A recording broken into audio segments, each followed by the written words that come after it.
Hello，各位馬迷朋友，大家好，歡迎大家翻到嚟馬師傅低成本博彩手記。星期三晚嘅谷草賽事呢，都算係馬師傅近期嘅代表作啦。賽前就擺低咗兩條嘅心水片啦，分別呢中意兩匹冷門馬嘅，同大家講呢兩隻馬就算外檔都好呢，唔使驚啊，低調出擊啊。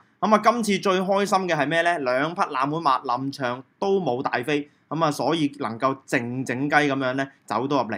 第二場嗰隻爭金奪冠咧，我因為覺得熱門就唔係好穩陣嘅，所以咧就直接食全餐。好彩啊，有隻街福區走到上嚟埋 Q，嗰度咧就收千幾人啦。另外咧，馬師傅自己買一條位置過關啦，爭金奪冠同埋尾二嗰場，呢隻風雲武士。風雲武士咧嗰晚其實去到第八場咧都有啲驚嘅，因為全晚大衛希斯咧。啲手影都有啲欠奉啊！再加上呢隻馬抽住個大外檔，買咗咧就即管睇跑馬啦，最後都好彩喎！呢隻馬咧就一路留喺包尾入直路，全晚都幾難喺嗰啲位冚到上嚟咧，佢又唯一隻飛將軍上嚟爭啲贏埋啫，最後就跑過第二啦。我自己咧就冇買到呢一個全餐嘅呢樣賽事，咁點解咧？因為我自己臨場就覺得嗰隻安康萬里咧有住一檔都幾穩陣，買咗10蚊單棍連贏位置 Q，最後咧全晚即係淨係計呢幾注咧都收到1500、1600左右，相當之唔錯啊！希望今期水準能夠繼續 keep 到。如果大家都中意馬師傅呢個講馬平台，想分享馬師傅嘅賽馬筆記嘅，記得訂閱、俾 like 同埋留言支持。馬師傅無論 YouTube 定係 Patreon 咧都有會員制嘅，希望咧大家都可以加入馬師傅，同馬師傅一齊跑馬度馬，亦都可以分享我嘅賽馬心水啊！多謝晒大家嘅支持先。事不宜遲咯，嚟到星期日嘅賽事啦。星期日嘅賽事咧真係相當之緊密啊！今日一打開個表咧，見到由 S1 玩到 S5。連嗰啲聖保羅大賽啊，都有得跑。我自己就外國馬咧，有陣時唔熟就無謂喺度獻醜啦。今次咧睇翻沙田嘅賽事，我感覺就幾混亂嘅，因為我就整理咗一個自己俾會員嘅跟進馬 list 啦。今次呢個跟進馬 list 咧真係好多匹馬。因為今次咧都叫做半個大賽日啦。同日咧有好多匹馬可能都係爭緊分啊。或者係即係準備緊咧，嚟緊11月、12月開始一啲所謂嘅大賽檔期，有好多馬匹咧，其實星期日上陣咧，都係近期咧一啲高水準賽事嘅頭馬，然後佢哋咧就近期有表現啦，全部都喺今次星期日嘅賽事入邊咧一齊上陣，所以有好多場賽事咧都有好多匹馬咧，同時間上陣角逐咧就好難揀嘅，馬師傅真係由琴晚去到今日搭車又繼續跑啦，嚟到呢個階段咧，我最後都係揀咗第4場，一場4班1400米嘅賽事同大家做個分享。其實呢一組馬咧，我自己最後 mark 咧都 mark 咗3-4匹跟進馬嘅，但係我就覺得賭馬有時都係要有取捨嘅，星期三晚就好運贏到錢，攞個盈利出嚟啦，星期日咧就玩少少，睇下呢場賽事咧可唔可以贏到啦。首先呢場4班1400米賽事咧。我想揀一隻其實一路以嚟水準都相當之穩定嘅馬，風神。呢隻話或者就唔係太有星味嘅。首先從個練馬師嚟講就唔會太有星味先啦。但係其實呢隻馬今季跑嗰2場賽事咧，水準我自己認為都幾好嘅。呢隻馬今季初出2014嗰場賽事咧，臨尾就轉咗過去谷草跑1650，叫做少少挑戰啦。而輸咗俾嗰隻勁進區。呢隻勁進區咧，大家睇到啦。其實開季咧已經1 win 1 Q，換阿潘頓上去咧就即刻又贏到唔似真彈得嚟贏嘅。極速滿貫就係嗰啲神經馬啦，即係基本上係好難捉嘅。但係其實呢隻馬有條件咧交出一個好好嘅水準，所以我唔會因為呢一組話隻極速滿貫 win 咧，就認為呢一組咧整體嚟講個水準唔得啊。反而你望翻呢組咧，就開心5月開完一場戲之後轉翻過嚟田草1004咧，其實有個好嘅形勢，連佢都贏到嘅。呢隻開心5月啦，榮耀聖甲啦，甚至頭先講嘅勁進區啦，其實呢一組我認為，如果以上次谷草呢場1650米頭段開個27秒21咧，雖然就比較利後上馬，我就覺得呢隻風神其實佢沿途走位都叫做跟喺一個至中甚至較前嘅位置咧，其實佢都冇賺到啲乜嘢嘅，大家就不妨望一望呢隻風神喺呢場賽事嗰個發揮啊！ .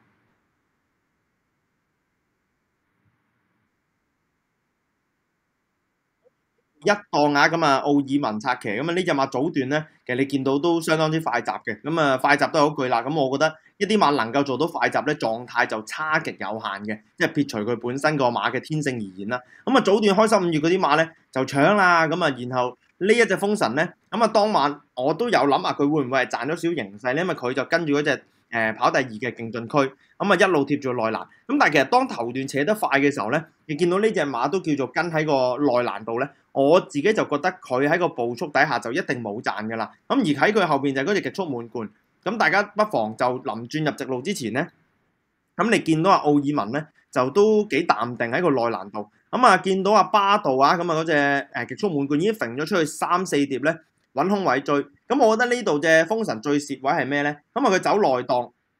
咁啊呢度咧就俾隻勁進區封住咗，咁啊外邊嘅極速滿貫就衝到順晒。咁其實全個直路咧呢隻風神，咁啊粉紅衫黃帽呢一隻咧，佢都叫做係俾馬壓住嚟跑嘅。咁但係啊衝下又有啲，衝下有啲，最後啊本身諗住呢隻馬應該會甩胚嘅，咁但係最後叮當噏上噏落咧，又俾佢捱到個 pace 翻嚟。咁嗱，我覺得呢隻風神係一隻幾好鬥心嘅馬嚟嘅。咁啊隨意石呢啲馬咧，我自己通常就會跟到斷嘅。咁啊所以上次050。過翻個田草咧，咁我都有揀佢。咁上次嗰隻一生好彩，咁大家知道呢件彩衣啊，金貴同馬師傅都幾夾啊。咁啊會當凌，咁啊彩衣，咁我認為呢啲馬咧，即係騎師一歸變咗上場賽事已經喐得㗎啦。咁啊結果上場賽事都仍然係跑得好嘅。咁嗱，大家諗下咯喎，嗱呢一組4班1400米，咁啊火悟空叫做前面賺少少，咁臨尾追得好咧，就係風神同埋一生好彩。但係呢一日咧，其實我覺得嗰啲揈出大外碟衝嘅馬咧，唔係真係想像中咁好啊！即係換句話說，其實佢哋有可能係自己超水準嘅。咁大家就不妨留意下呢隻風神咧入直路嗰個走勢啊！好，一起步咧，嗰隻風神啊，粉紅色衫、黃帽、深藍色袖咧，咁啊嗱，今次嘅形勢就冇上次谷草咁好啦。上次抽咗個內檔咧，就攝下上去。咁啊，今次咧就因為個外檔咧焗住捉到落最尾。咁嗰日咧，你見到前面嘅一生好彩咧，其實都攞定個外碟㗎啦。咁隻風神咧就相對嚟講，而家就真係鬥到好後嘅。咁啊，距離前面領放馬咧都有成8-9個馬位。咁我哋就直接轉入直路睇啦。嗱，轉入直路。拉前兩格啊！咁啊，你見到你風神咧，咁啊，其實就走出最外碟，咁啊，佢仲踩得快嗰一生好彩，咁啊，唔知係心急定係乜嘢啦，咁結果就慘啦，反而咧呢段入直路嘅時候用咗啲力，中間一生好彩咧，就反而係捐窿捐罅咁樣穿插上嚟，但係大家留意下，其實成組後上馬唔係話追得好，一生好彩固之係非常之養眼啦，叫做穿插意識形走位咁樣捐上嚟，但係其實啲風神咧。即係你見到奧爾文臨尾掃落去呢幾邊咧，肉緊就唔係話好肉緊嘅，但係隻馬咧仍然都係好肯撲，咁啊一路越追越近，越追越近，咁然後喺佢隔離嗰隻係乜嘢咧？隔離嗰隻就係一隻叫奮鬥心嘅馬，咁奮鬥心其實季內喺谷草又係1500米上到名，轉過嚟塞咗車，咁啊然後跑過第4，所以前前後後我覺得風神咧佢附近翻嚟嗰啲馬其實全部嘅水準都仍然係好嘅，咁啊今次呢一組。咁啊抽住個9檔咧，咁我預計都係希望佢留後嚟追㗎啦。咁所以如果你話揀一隻後上馬咧，我啊覺得呢隻風神我自己係唔會抌低佢嘅，直至佢斷為止。咁啊睇下奧爾文呢樣賽事同阿徐宇石嘅發揮就如何啦。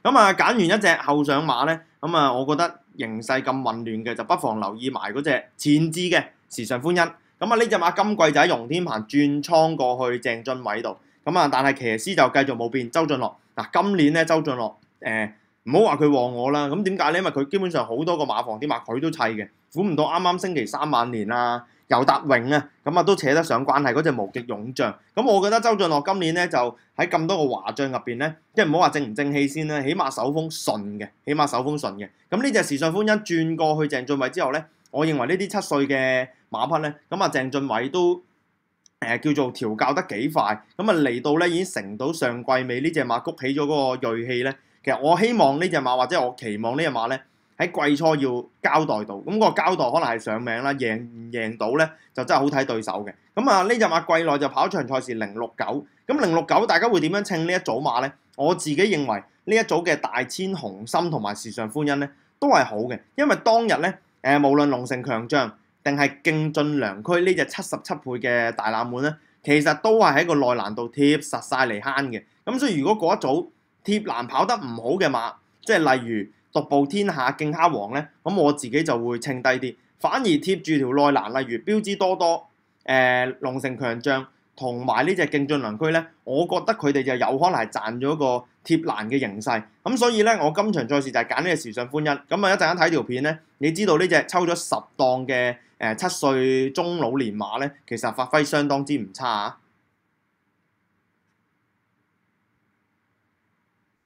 好嗱，一起步啊，見唔見到啊？應聲彈出就係呢個時尚歡欣。咁但係冇辦法啦，入邊咧一嚟就多快馬，咁啊二嚟咧見阿騎師都唔係真係立心諗住搶到埋內欄嘅。咁啊見到可期而遇啊，標致多多咧已經慢慢搶咗出嚟，外邊有自有心得啦。咁啊中間攝住當日嘅 winner 龍城強將。嗱，當日嘅頭馬龍城強將而家就係貼欄咧坐住個 box 嘅。咁而大冷門走入嚟77號嘅勁進良駒咧，都係貼住個內欄嘅。咁啊反而呢一隻嘅時尚歡欣咧，就全程走住咗3碟，咁我自己就覺得佢比嗰隻大千紅心咧就仲好啲啊！啊，即係仲好啲嘅意思就係咧，大千紅心都叫有遮擋，但係呢隻時尚歡欣就全程3碟望空。其實以呢一隻唔係咁鬥爆發力嘅馬嚟講咧，我覺得呢場賽事佢嗰個發揮咧就有少少超水準嘅。咁嗱，你見到轉入直路之前咧，由頭到尾呢隻馬都冇 cover，咁入直路嘅時候咧就直頭揈出4碟。咁但係大家可以留意下呢隻馬嗰個勢頭啊，入直路咧。一度我以為啊，其實係潘頓嚟嘅，即係你見到阿周俊樂其實對隻馬好似好有信心，一路都係捉住，一路捉住，差唔多去到最後300米呢度都仲係捉住，未話真係騎落去。咁但係臨尾一騎落去咧，咁好明顯你見到龍城強將啊，又或者佢勁進良駒咧，嗰個勢係會好啲嘅。咁啊，時尚歡欣打咗兩邊掃落去咧，個衝勢又未如原先咁理想。咁我自己就覺得呢隻馬咧，其實有少少受限於全程嗰個走位際遇咧，麻麻地。咁啊，最後連個 pace 都冇埋，只係跑過第4。如果你入直路淨係睇頭200米或者頭150米咧，你以為呢隻馬應該會大勝翻嚟㗎啦。咁但係衝落去咧，就似乎好似冇想象中咁好喎。咁但係大家唔好忘記咗呢隻馬其實全程走咗3碟望空嘅。咁如果你話今場賽事嗱，雖然啦咁佢嘅檔位咧都未話1、2檔，咁但係其實抽咗3檔，早段要揾到 cover 揾到遮擋咧，我自己認為係唔難嘅。咁睇下阿周俊樂點樣發揮啦。咁所以今次呢條心水片咧，我自己咧優先就揀咗1號嘅時尚歡欣同埋8號嘅風神俾大家先。咁啊，一隻前置，一隻後上。咁啊，睇下大家中唔中意。咁如果兩隻都中意嘅，咪買下對碰邊咯。但係其實呢場咧，我覺得都幾多一啲邊線馬，或者係有啲馬可能就算個形勢唔係咁好，我自己都會要翻住嘅。咁啊，例如令狐沖同埋黃金騎士咧，一啲側身馬咁啊，近仗開始有啲腳影咁，可以留意住啦。咁啊，潘頓13檔，我相信都會孭咁啲飛嘅。咁有隻金鋒萬里啦，咁啊，甚至上場賽事亡命自殺117磅嘅呢隻藤黃區咧，咁啊當然上場賽事咧佢就大敗而回輸10個馬位，但係其實上場賽事咧頭段開過13秒56，第二段開過21秒05，成組係全部放頭馬死晒嘅。咁而你望翻隻林寶精神，其實一增程上去就即刻咧就還到俾大家。咁所以呢個藤黃區嗰場賽事輸咧，即係其實佢都係同有林寶精神咧，咁啊輸2個馬位翻嚟啦，即係呢兩隻馬距離。咁我覺得呢場賽事你可以當隻藤黃區冇跑過，呢場賽事係相當之多邊線腳嘅。